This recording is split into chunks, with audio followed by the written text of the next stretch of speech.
tunajenga manyumba mara 10 ya hii mnaona hapa, 10 times. Na sikizeni watu wa Mabera, kwa nini tunajenga haya manyumba?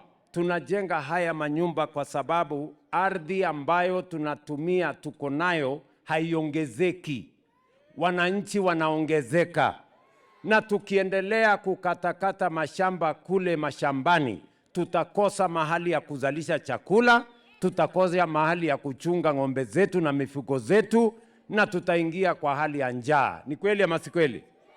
Kwa hivyo sasa mashamba huko nyumbani itakuwa ni ya kuzalisha chakula, itakuwa ni ya mifugo yetu, wananchi wahamie kwenye miji, ndio Kenya iweze kusonga mbele.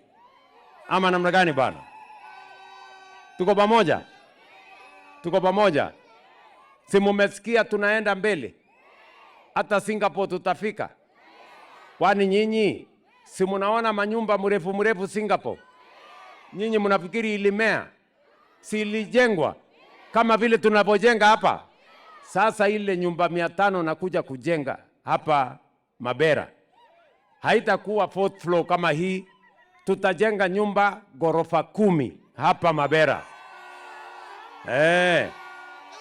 Ala, kwani nani alisema nyumba iko na lift ghorofa 10 haiwezi kujengwa Mabera?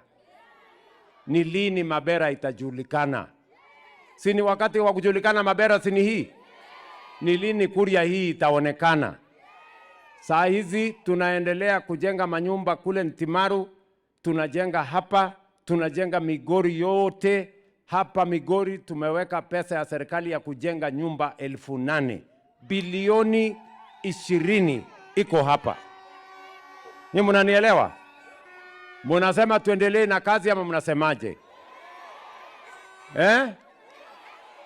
Ati kuna watu wanasema ati ni viongozi lakini hawana akili. Ati wanasema wanataka kuja kusimamisha hii mpango ya kujenga manyumba Kenya.